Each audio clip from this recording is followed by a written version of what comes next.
L'idée, c'est de proposer un double service. C'est de dire, voilà, nous sommes des avocats en droit du travail, donc on peut vous assister sur tous vos besoins en contentieux, en pré-contentieux, autour de cette matière-là.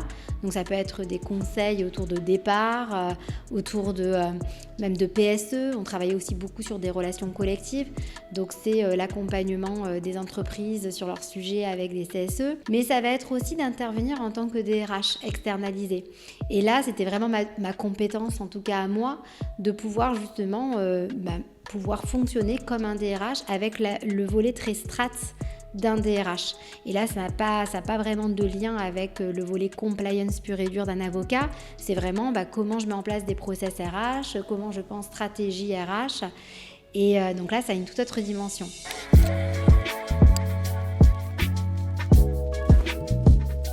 Enchanté Joy, je suis trop content de t'avoir. Je t'ai enfin avec moi. Tu es l'associée de Romain, la fondatrice de WePulp, Bleu Samouraï. C'est déjà pas mal. Et je voulais t'avoir parce que le podcast avec Romain, donc, qui est cofondateur avec toi de ces deux structures, était super intéressant. Je suis sûr que tu as plein de choses à nous raconter et on a un peu discuté. Et l'idée, c'est d'aller un petit peu en profondeur sur d'autres sujets de l'activité. De parler aussi de ton parcours parce que tu es une vraie avocate qui est hyper entreprenante et tu as plein de choses à présenter autour de tout ça.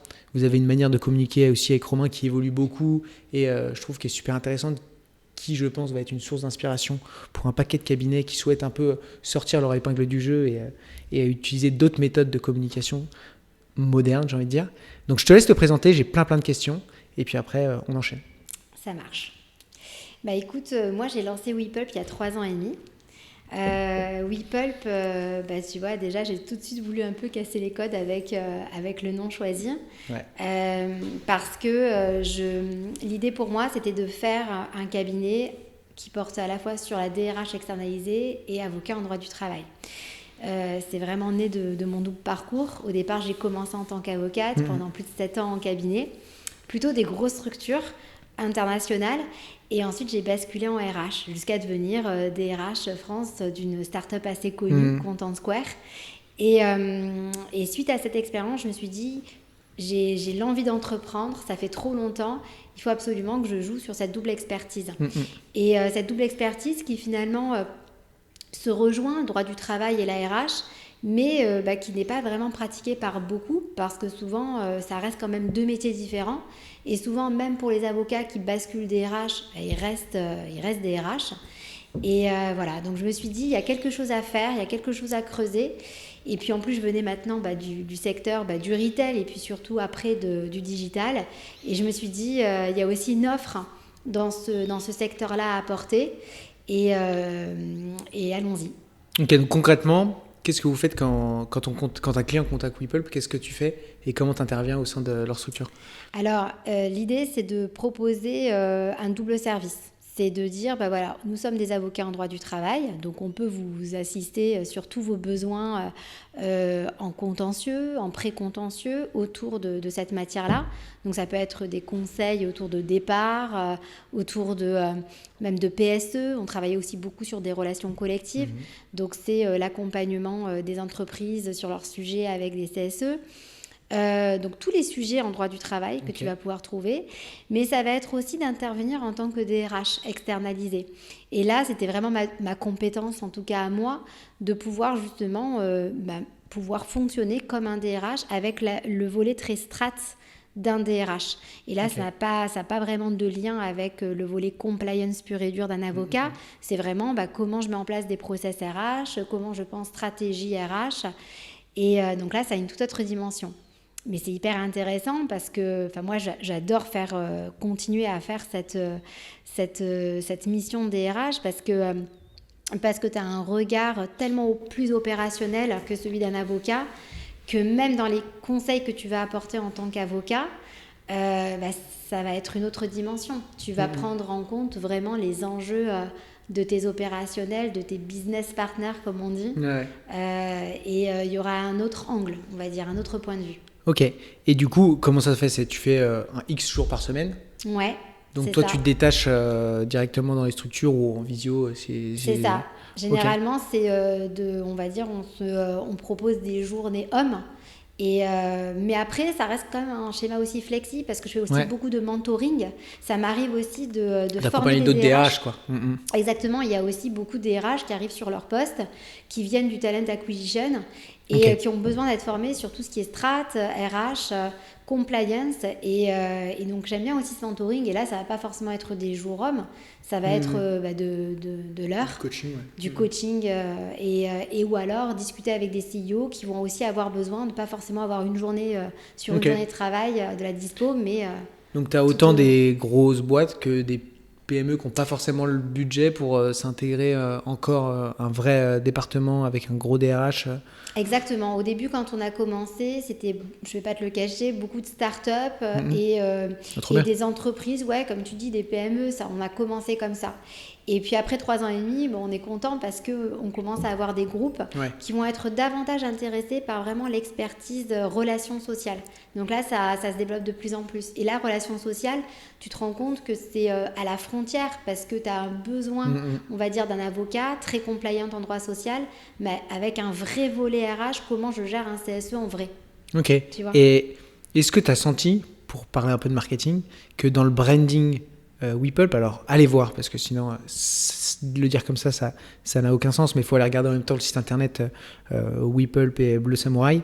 Est-ce que tu as senti qu'ils se sont dit ok, là on est sur une nouvelle génération de DRH, ça va envoyer, et est-ce que même pour aller encore plus loin, tu as senti même qu'il y avait des expectations, des attentes qui étaient même un peu trop au-dessus parce que le branding envoie un peu, parce qu'on sent que c'est une nouvelle vague? C'est une bonne question parce que c'est vrai que... Alors moi, j'ai été très attachée à l'esthétique.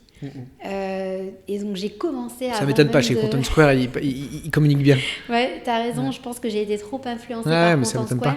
Donc la première chose que j'ai pu faire, c'est de travailler sur mon site internet. Donc j'ai commencé, on va dire, pas forcément peut-être par le début, ou qu'est-ce que je propose, le site internet, comment je l'enjolive.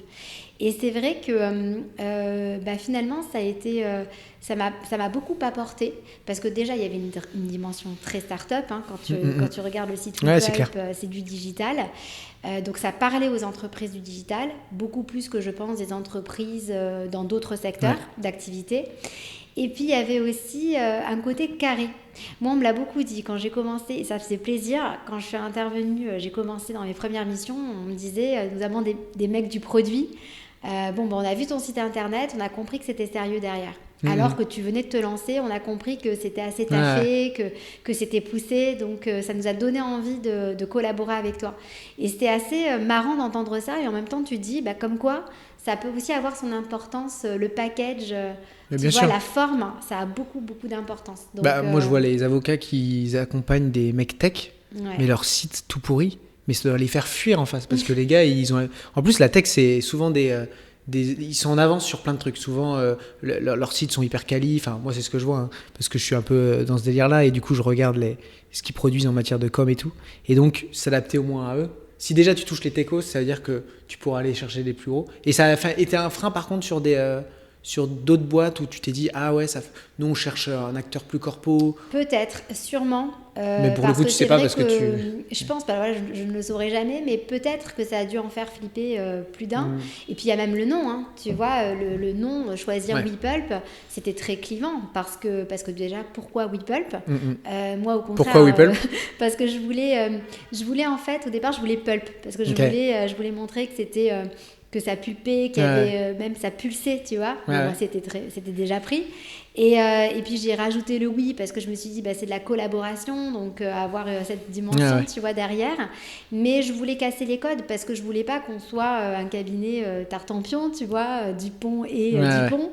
Et j'avais envie qu'il y ait une vraie dimension aussi RH, qu'il y ait une dimension digitale derrière, donc c'était fait exprès. Mais c'est sûr que peut-être que ça a dû en faire fuir plus d'un, en se disant qu'il y avait un manque de sérieux aussi à travers le nom. Ok, mais t'en perds un pour gagner 10, c'est toujours la même chose. Voilà. Et intéressant comment t'as géré ça. Et je trouve que ce qui était aussi hyper bien fait sur le site web, pour l'avoir bien regardé, c'est en fait tu t'es calé aussi, ça se voit, c'est le côté un peu start-up, non pas sur qui je suis. Tu parles un peu de toi, tu parles un peu du côté DRH avocat, mais tu parles beaucoup surtout aux clients. Et je sais pas si c'est quelque chose que tu te dis tout de suite en disant je suis allé m'inspirer de ce site-là, ou on sent que tu es axé sur les clients, et je pense que notamment encore plus chez les techs, c'est important pour eux. Ouais, t'as raison. Et c'est vrai que je pense que c'était aussi ces influences du digital, de voir comment les entreprises dans lesquelles j'avais pu passer, parler aux clients, parce qu'encore une fois, tu vois, on parle de Content Square, mais c'est le bon exemple. Et puis aussi, en tant que RH, je savais qu'il y avait une vraie dimension collaborative à apporter et je ne pouvais pas du tout me mettre moi en avant. Ça ne servait à rien et je trouvais qu'il fallait tourner différemment les choses. Ok, trop bien. Du coup, après ça, tu as rencontré Romain. Donc déjà, tu avais lancé WePulp solo à la base. Ouais. Tu as rencontré Romain, vous êtes associés sur WePulp et vous avez créé une structure en même temps. Ouais, c'est ça. Et parce que moi, c'était mon homme de confiance. Donc clairement, je voulais qu'on fasse quelque chose ensemble. Et puis en plus, quand tu lances seul un projet de cette envergure, finalement, tu as besoin d'être bien entouré. C'était clé. Et puis en plus, moi j'avais vraiment aussi cette dimension RH, j'avais besoin d'avoir une personne qui ait aussi cette dimension très juridique. Alors non pas que je sois pas juriste, j'adore faire ça, mais je pouvais pas tout faire. Je pouvais pas m'occuper des aspects marketing, développement, RH et juridique. C'est ce que j'ai fait pendant, on va dire, 1 an et demi toute seule, mais j'avais besoin d'avoir un appui et puis aussi quelqu'un qui me permette de gérer aussi les équipes qu'on allait avoir.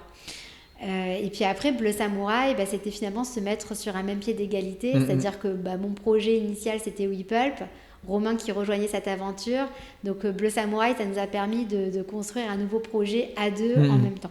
Et puis c'était hyper smart parce que la plupart, moi quand je vois un cabinet en droit social qui effectivement, vous êtes salarié, vous êtes employeur et en fait tu choisis entre les deux, mais finalement chacune des pages, on comprend que le mec fait un peu tout.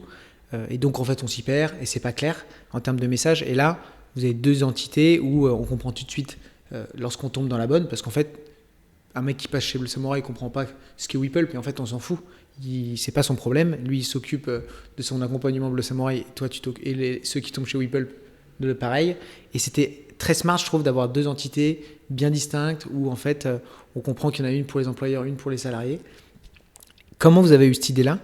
Et alors Bleu Samouraï, allez voir l'épisode de Romain, il explique un petit peu pourquoi le nom, mais l'idée était la même, j'imagine, en termes de branding, c'était de dire bon, on garde quand même quelque chose d'hyper jeune, moderne. Ça, c'est toi qui l'as poussé quand même? J'imagine que, connaissant un peu Romain, je suis pas sûr que ce soit lui qui l'ait poussé. Non. Non, c'est vrai que moi j'ai un côté, je pense que j'ai dû être créa dans une autre vie. C'est vrai que, alors, pour répondre à tes questions... il y en a pas mal. Je pense que WePulp déjà ça devenait trop marqué entreprise. Donc je pense que si on avait lancé une offre salariée, on l'avait fait, en plus on avait une sorte de puce au début dans le site, d'ailleurs qu'on a toujours, si vous êtes salarié, mais on l'avait fait de façon très très légère pour ne pas brouiller les pistes. Et surtout quand tu te lances, en plus au début, et que tu es avocat en droit du travail, tu sais pas qui tu vas avoir et normalement... d'expérience, tu as plus de salariés, de clients salariés que de clients entreprises. C'est plus dur à voir, nous, ça a été l'inverse. Et c'est vrai que d'un coup, de faire une offre salariée avec une communication spécifique salariée, je pense que nos clients n'auraient absolument pas compris. Je pense qu'en plus, WePulp, c'est quand même très DRH. Donc là, tu vas sur une autre dimension, c'est-à-dire que c'est un DRH qui s'adresse aussi à des salariés trop bizarres. Donc on s'est dit, il y a quelque chose à faire, il faut scinder. Et puis si on communique, il faut qu'on ait des messages très très clairs.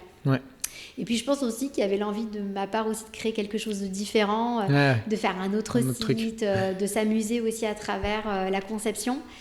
Et c'est vrai que... Et puis aussi peut-être même travailler avec d'autres partenaires, parce que sur Bleu Samouraï, ça reste finalement une offre dédiée salariés, CSE. Donc elle allait avoir d'autres partenaires qui allaient arriver.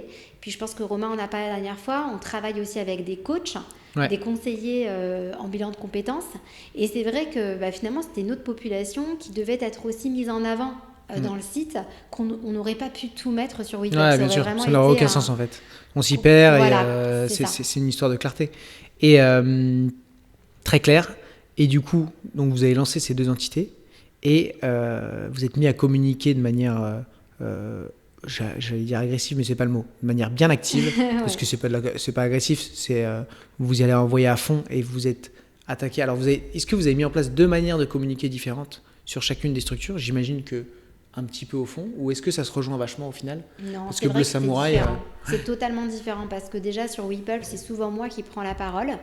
Et pour Bleu Samouraï, c'est Romain qui est plus la figure de Bleu Samouraï. Ok. Donc après, c'est pas dit que ça n'évolue pas, à voir. Mais c'est vrai et puis on a deux façons de communiquer avec Romain. Tu l'as vu, on est différents. Peut-être que Romain était un peu plus classique que moi, beaucoup plus avocat. Donc je vais avoir une façon de parler même comme une start-upeuse. Tu me vois déjà à ma dégaine. Et je pense que oui, donc la communication est radicalement différente quand même. Ouais. Et c'est marrant parce que tu pourrais te dire, je vais m'attaquer à des entreprises, je vais avoir un truc hyper sérieux. Alors qu'en réalité, les DRH des grosses boîtes, elles se font chier avec des mecs en costard, elles en veulent plus, elles veulent que ça bouge un peu, et donc je pense que chercher quelqu'un de plus humain, c'est sympa. Et à côté de ça, tu as des mecs qui cherchent à se barrer de leur taf, qui ont besoin d'être accompagnés et qui ont besoin d'être rassurés par quelque chose de professionnel. Ouais. Donc finalement, je trouve que les deux, on aurait pu faire l'inverse, alors qu'en fait, ça va de soi. C'est vrai. Et donc vous avez commencé, alors du coup sur Whipple, qu'est-ce que vous faites? Vous mettez en place, vous avez j'imagine une newsletter, comment vous faites? Qu'est-ce que vous mettez en place de ce côté-là? Sur WePulp, on a de la veille juridique. En fait, on travaille aussi avec des partenaires. Donc, on est partenaire notamment cette année de la BPI. Donc, typiquement, moi, sur le hub de la BPI, je vais pouvoir poster des textes de veille juridique ou bien sur de la RH. Je vais partager. J'appartiens aussi à une communauté Slack, notamment de DRH. Ok, trop bien. Donc, c'est aussi parfois l'occasion d'échanger avec des pairs et aussi de donner des tips, des conseils sur le métier. C'est pas mal, parfois ça. très juridique ou DRH, tu vois. Et puis après... on n'a pas trop de newsletter sur WePulp parce qu'on a déjà beaucoup à faire, mais c'est vrai que c'est un souhait qu'on aimerait bien mettre en place. Après, Bleu Samouraï, c'est encore différent parce que c'est plein de partages autour de plein de thématiques, donc on essaie d'être très actif sur les réseaux. C'est différent. On va dire que peut-être que WePulp, c'est un peu plus confidentiel, et aujourd'hui, c'est peut-être un peu plus mon image. Alors que Bleu Samouraï, c'était beaucoup de partage de situations,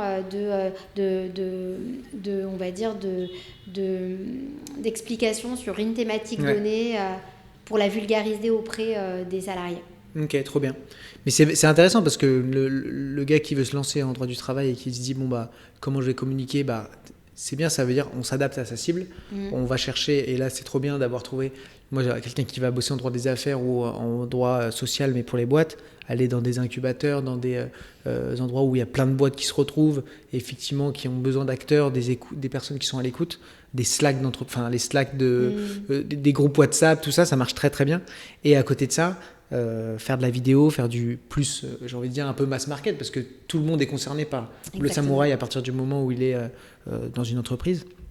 Et le fait de faire des vidéos, de partager ce que vous savez. Alors là, aujourd'hui, vous avez un sacré volume de... Comment vous organisez un peu ce volume de vidéos, etc. Parce qu'il y en a... Je t'ai vu quand même un petit peu sur des vidéos Bleu Samouraï, je crois. Trop, peut-être au tout début, pour annoncer justement le lancement, mais pas trop. Okay. Après, je pense que c'est comme pour tout, c'est-à-dire qu'une fois que tu en as fait une, en fait, après, tu as l'inspiration, parce que nos inspirations, ce sont les cas qu'on rencontre. Donc, finalement, ça va plutôt vite. Et puis, ça nous oblige à, je pense aussi, être dans cette modernité. Parce que, tu vois, finalement, je pense que tu parlais de ça au tout début du podcast, mais c'est vrai que nous, on a vraiment essayé de chercher la modernité, à essayer de s'adapter par rapport aux réseaux sociaux, par rapport à ce que les salariés cherchaient. Maintenant, c'est terminé. On n'attend plus d'avoir des notes juridiques qui font 10 pages, un simple mail convient, ou pareil, une note d'information très rapide de 40 secondes. C'est ce qu'on recherche. Donc, voilà, je pense qu'on a essayé aussi de s'adapter à... Ouais. Et puis aux outils d'aujourd'hui. Et donc toi, du coup, ça allait de soi pour toi. Comment tu as réussi, pour le gars qui est associé avec quelqu'un qui n'ose pas justement, comment tu as réussi à convaincre Romain de se lancer sur ce type de méthode de communication? Parce que lui, il était ancien de chez Temim, tu te dis jamais quelqu'un qui sort de chez Temim va faire ça, et au final, il le fait très bien. Comment vous avez réussi à en discuter en matière de... Je pense que ça intéressera ceux qui sont associés avec des personnes qui ont des conflits un peu sur ces sujets. Je pense qu'on ne va pas se le cacher, au début c'était très difficile parce que c'était le choc limite des cultures. C'est-à-dire que j'avais peut-être encore plus le côté entrepreneur que Romain, puis j'avais moins peur du ridicule aussi. Je me disais, de toute façon, on entreprend, on voit et on verra bien. Donc c'était très difficile, je pense, au départ, en tout cas pour lui. Et puis après, il s'est rendu compte aussi que ça marchait. C'est marrant, mais je vais raconter cette anecdote. Dans les premiers clients avec lesquels il est intervenu, notamment sur WePulp, on en a rigolé et je crois que c'est à partir de ces petits moments-là qu'il s'en est rendu compte. J'ai une cliente qu'il a dû vouvoyer, où il était très formel dans sa réponse. Et j'ai la cliente qui m'appelle juste après pour me dire non mais Joy, on est sérieux, comment Romain il me parle là, j'ai pas quel âge. Enfin, c'était un truc comme ça et c'est vrai que je montre le mail à Romain et là, tu vois, il a commencé à prendre conscience en se disant ah ouais, d'accord, je commence à comprendre le monde dans lequel elle est. Et c'est vrai qu'en plus, en start-up, tu peux pas vraiment tricher, tu es obligé de t'adapter. Et c'était un monde duquel il ne venait absolument pas. Et donc, tu vois, par plein d'anecdotes comme ça, quand il me voyait intervenir, où j'étais plutôt... mes clients, c'est devenu... c'est marrant, mais c'est devenu des potes. Ouais, donc, c'est pas du tout... et c'est pas du tout péjoratif ou c'est un manque de sérieux. C'est que, finalement, il y a une relation qui est tellement de proximité. Tu n'agis pas... moi, en tout cas, dans mon travail... Quand je donne des conseils, je connais parfaitement la société, je connais tous ces enjeux RH. Donc, je ne vais pas fonctionner comme une avocate qui va juste donner son conseil sur une consultation, sur un point donné, et puis après, ça s'arrête. Non, je vais prendre en considération, ah ouais, mais attends, t'as vu, il y a tel salarié avec lequel ça ne marchera pas, et tu verras que tu auras telle retombée. Tu vois, ça va beaucoup plus loin. C'est vraiment un travail RH que du coup, je pense aussi que la proximité, le rapport avec mon client va être complètement différent. Et je pense que c'est là où Romain s'en est rendu compte. Et il a commencé à me faire confiance. Et quand on est parti sur Bleu Samouraï avec toute l'aventure, tout ce que ça représentait, je pense qu'il s'est plié au jeu parce qu'il savait que c'était ça notre cible et que ça allait être aussi disruptif. Et puis c'était marrant aussi de disrupter, de faire quelque chose de différent. Et est-ce que tu sens du coup maintenant, parce que vous communiquez du coup vachement plus sur Bleu Samouraï, du moins de visu, est-ce que tu as senti qu'il y avait une accélération sur l'un moins que sur l'autre, que Whipple finalement... Et je pense que naturellement, on prend plus de temps à se développer et le samouraï explose plus, ou c'est assez homogène? Ça reste des dynamiques totalement différentes parce que, par exemple, sur WePulp, c'est des clients que je garde depuis 3 ans et demi, qui sont des récurrents. Alors, ça grossit au fur et à mesure, mais c'est vrai que c'est des partenaires de confiance d'entreprise avec lesquels on va travailler depuis des années. Et donc, ça va s'augmenter. Il va à chaque fois avoir du flux. Mais c'est vrai que là, sur Bleu Samouraï, on parle de mass market. Donc, à chaque fois, de nouveaux dossiers qui tombent par semaine. C'est du one-shot aussi. Donc, ça n'a rien à voir. C'est pas du tout la même dynamique. Donc c'est plus en dents de scie sur Bleu Samouraï? En dents de scie, mais qui évolue aussi beaucoup, puisqu'on se fait de plus en plus connaître. Donc, c'est pas vraiment en dents de scie. Et tu as vu, vous avez conscience un peu du pourcentage d'aujourd'hui, alors le camembert doit changer au fur et à mesure du temps, mais de quelle place prend la recommandation? Quelle place vient des réseaux sociaux? Quelle place vient d'autres... Alors, pour être transparent, la recommandation, c'est beaucoup plus WePulp. Clairement, parce que de toute façon, on est beaucoup moins actifs sur les réseaux. Alors moi, j'essaye de poster un peu, de parler de mon expérience en tant que DRH avocate, mais vraiment, c'est de la recommandation sur WePulp. Sur Bleu Samouraï, ça va être aussi de la recommandation de salariés qui vont être contents, mais ça va être aussi beaucoup les réseaux sociaux. Ça va vraiment être les deux. Puis aussi, les témoignages qu'on peut avoir sur notre site, ça va avoir de l'impact. Donc, encore une fois, ce sont d'autres dynamiques. Oui, mais les témoignages, une fois que tu les as... T'en as 5-6, ça y est. C'est vrai. Mais souvent aussi, tu te rends compte que c'est pareil, c'est pas la même dynamique parce que finalement, un salarié, ça joue sa vie. Quand il vient voir un avocat et qu'il a besoin de conseils, déjà, l'aspect financier a vraiment de l'importance. C'est-à-dire que de lâcher même 500 €, 200 €, ne serait-ce que pour quelques heures, c'est beaucoup. Et alors qu'une entreprise ne va pas fonctionner de la même manière. Donc, il y a aussi ce rapport de confiance qui doit s'instaurer. Et la recommandation va quand même jouer. Ou la recommandation, ce que tu vas pouvoir aussi insuffler. Parce qu'il joue vraiment sa vie. C'est le dossier de sa vie. Pour l'entreprise, c'est pas du tout la même chose. Donc, c'est vrai que sur Bleu Samouraï, cette conversion et la confiance que tu vas pouvoir...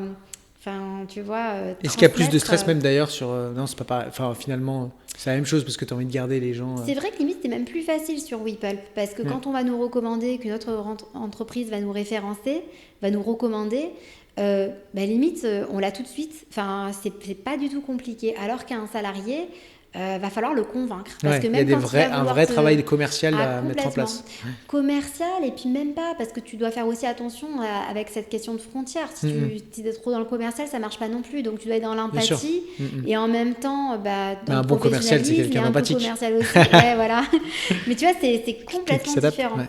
Et puis tu vas aussi parfois même perdre du temps sur des dossiers qui vont pas du tout convertir, parce que finalement, le salarié va se renseigner à droite, à gauche. C'est pas du tout la même dynamique. Mais c'est le côté one shot qui fait que tu es toujours en fait tous les mois, la guerre recommence. Et du coup, là, c'est quoi l'objectif là? Je sais que Romain cherchait un peu des consultants. Comment ça grossit alors ça fait quand même 5-6 mois presque. J'ai fait le truc avec Romain, mais ça doit s'accélérer assez rapidement, j'imagine. Là, vous grossissez, vous êtes combien en tout dans la structure? Alors aujourd'hui, on est 6, mais je dis 6 en vraiment récurrent, parce que finalement, avec plein de les partenaires. Autres consultants avec lesquels on peut travailler, par exemple sur un DPSE où ça va être assez volumineux, là pour le coup, on va faire appel à vraiment notre réseau de confiance. Et je parle de réseau de confiance parce que je pense que Romain l'avait dit, mais finalement, nous, on parlait du recrutement côté avocat. On s'est posé 1 milliard de questions parce qu'on s'est cassé les dents comme beaucoup de cabinets d'avocats. On a cherché au départ des avocats, des collaborateurs, et on n'y arrivait pas. On n'arrivait pas à trouver notre perle rare, parce qu'à chaque fois, il y avait ce besoin de liberté. La profession d'avocat, elle a totalement changé. Aujourd'hui, il y a beaucoup d'avocats qui veulent être à leur compte très rapidement, même après même pas 2 ans d'exercice. Il y a cette volonté de se mettre à son compte et d'être libre. Et en plus, nous, la particularité, surtout sur WePulp, c'est qu'on recherchait vraiment des personnes seniors, avec la spécialité des relations collectives. Donc laisse tomber, c'est plus qu'une perle rare en droit social. Et vraiment, s'est cassé les dents, on ne trouvait pas. Et c'est là où on s'est dit, pareil, tout comme le marché, il faut qu'on s'adapte aussi aux personnes qui vont chercher un job en tant qu'avocat, et il faut qu'on soit flexible, et il faut qu'on finalement s'adapte à cette communauté, cette dynamique-là. Et donc, on s'est dit, on va travailler avec des sous-traitants avocats. Mais pareil, la complexité aussi, c'est que travailler avec des sous-traitants, c'est pas top. Parce que ça veut dire qu'ils vont pas être aussi engagés que des avocats collaborateurs. Donc, on a cherché, on a réussi, je pense, à tomber sur des sous-traitants. Enfin, ils ont le statut de sous-traitant, mais c'est assez péjoratif comme mot. C'est de la consultants, mais comme si c'était des collaborateurs. C'est un support. Mais qui ont aussi leur vraie liberté, la possibilité de développer complètement leur clientèle, d'être à disposition certains jours par semaine ou bien à certains moments quand on a tel dossier qui tombe, mais avec vraiment une communauté assez resserrée, parce qu'on ne peut pas fonctionner avec 10 000 partenaires de confiance, ça ne marche pas. Et voilà, donc ça, on essaie de s'adapter à notre marché. C'est vrai qu'il y en a qui disent que c'est le mot sous-traitance met de côté, mais pour moi, ça va de soi, et c'est logique. Justement, quand ils commencent, ils ont besoin de créer. Et est-ce que justement, ils ne sont pas plus stressés à faire bien les choses, parce que demain, tu peux leur dire, après, comme avec un collab en soi, malheureusement, mais tu peux leur dire, on s'arrête là. Et lui, pour te piquer le client, c'est un peu compliqué. Et alors que justement, si le gars se donne un peu, tu vas pouvoir le mettre sur d'autres trucs. Et au final, il y a un moment où peut-être qu'il a bossé qu'avec vous, mais ce sera son choix. Et ce sera une forme de freelance. Alors, c'est pas freelance, mais c'est l'avocat individuel qui travaille avec un cabinet. Je pense qu'il y a vraiment de tout. C'est vrai que nous, au départ, on était convaincus par ça. Et au départ, justement, c'est ce que je te disais, on pensait qu'on allait avoir plein de sous-traitants. Et qu'on allait fonctionner de cette façon-là. Et puis finalement, on s'est rendu compte que c'était pas possible, parce que tu en as qui vont être assez engagés, comités, mais d'autres où ils vont se dire, de toute façon, je suis sous-traitant, je m'en fous un peu, quoi. Enfin, c'est horrible à dire, mais ça s'est aussi parfois passé comme ça. Et là, c'est pas évident. Et donc finalement, tu passes plus de temps à rattraper des erreurs et à essayer d'éviter une mauvaise réputation qu'autre chose. Donc en vrai, nous, nos sous-traitants, c'est des vrais consultants de confiance avec lesquels on travaille tout le temps. Et c'est pas que les avocats, du coup? T'as de tout? Oui, t'as raison. Il y a des avocats, mais il va aussi avoir des DRH. Parce que moi, ça peut m'arriver aussi de placer des DRH. Donc, et tout ça, c'est en train de se développer parce que comme donc vous êtes toujours en recherche quand même de personnes de confiance, ou là actuellement toujours, parce que ça peut arriver justement d'avoir de nouvelles missions qui tombent. Donc voilà, et c'est pour ça que c'est un travail de longue haleine, parce que c'est des personnes qui deviennent limite aussi des amis, parce qu'en fait, on les connaît très bien et on sait qu'on pourrait les activer si jamais il y avait telle mission. Et puis, il faut aussi que ça matche avec leur emploi du temps. Donc, tu as besoin quand même d'avoir une communauté assez importante sur laquelle tu t'appuies. Et vous recrutez un peu quand même ? Vous cherchez actuellement ? Alors oui, côté Bleu Samouraï... Qu'on fasse passer un message, qu'on en profite, parce que je sais que c'est compliqué. Côté Bleu Samouraï, peut-être des juniors. Et côté WePulp, là, plus des seniors quand même. Ok. Ouais, parce qu'il y a trop de casquettes à tenir pour se mettre devant à codir ou je ne sais quoi. C'est clair. Ok. Trop bien. Et c'est quoi un peu les gros projets là pour les 2 boîtes ? Les gros projets, c'est que là, pour l'instant, moi, j'ai justement une personne qui m'a rejoint sur la partie recrutement. Et là, ça va être complètement une autre entité avec cette dimension activité accessoire pour pouvoir justement, vu que WePulp, c'est de la DRH, beaucoup de DRH, on va dire qu'on avait besoin de rajouter cette brique du recrutement. Donc là, on est en train de voir ce que ça donne sur les prochains mois. Et puis voilà. Trop bien. Donc, recherche de personnes pour les personnes que vous accompagnez. Tech, non tech, pour les entreprises. Et voilà. Trop bien. Donc, palpitant. Trop bien. Mais j'ai hâte de voir ça. J'ai hâte de voir la com. Alors, c'est WePulp Tribe, si je me souviens bien. Ouais, c'est ça. Donc, il va peut-être y avoir un autre truc, une nouvelle identité. Ça évolue, mais on va dire que c'est ça qui va remplacer la fameuse pastille salariée. Vous cherchez du taf. Vous cherchez des employés. Voilà. Trop bien. Et merci, Joy, c'est trop cool. Je pense qu'il y a plein de gens qui vont pouvoir s'inspirer. Alors, regardez leur site, regardez la manière dont ils communiquent. Je pense qu'il y a plein de choses à faire. Je sais que c'est... Enfin, pour moi, vous avez créé un gap qui est le fait d'accepter de montrer son visage, d'accepter de prendre des risques. Mais en fait, de fait, on pense à vous, on ne voit plus que vous dans un sens. Et pour moi, c'est une force d'aller chercher. Donc, si vous êtes dans le même cas, nous c'est le genre de clients qu'on aimerait avoir, tu vois. On aurait adoré, je pense, à travailler avec vous. Et je pense que c'est une belle dynamique.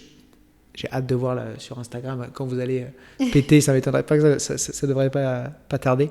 Et puis qu'est-ce qu'on te souhaite à toi, à titre perso ? De continuer à te marrer. Moi, continuer comme ça dans ces projets. Je trouve que ce qui est aussi marrant, on parle souvent de ça, mais c'est du chemin. Tu vois, quand on y pense avec Romain, on se dit, on s'est quand même éclaté sur les 3 ans et demi. Alors, on a eu de tout, en tant qu'entrepreneur. Tu as parfois des déconvenus. Mais c'est vrai que c'est aussi marrant d'entreprendre, de lancer de nouveaux projets. Je pense qu'il n'y a pas de raison que ça soit une profession qui n'évolue pas avec son temps. Et je suis contente de voir aussi qu'il y a d'autres avocats avec cette dimension entrepreneuriale qui essayent d'innover, qui essayent de proposer de nouvelles choses. Et je pense que c'est important, si on veut que la profession aussi, elle soit forte, c'est important de proposer ces choses-là et de les assumer. Voilà. Donc, on a tenté de vous racheter encore À un moment, on nous a posé la question, c'est vrai, au tout début. Mais bon, finalement, on s'est dit non quand même, pas tout de suite. Pas dès le début, c'est clair. Non, mais ça ne m'étonne pas. Bon, à mon avis, vous allez en avoir d'autres. Ok, merci à toi, Joy. Merci à toi.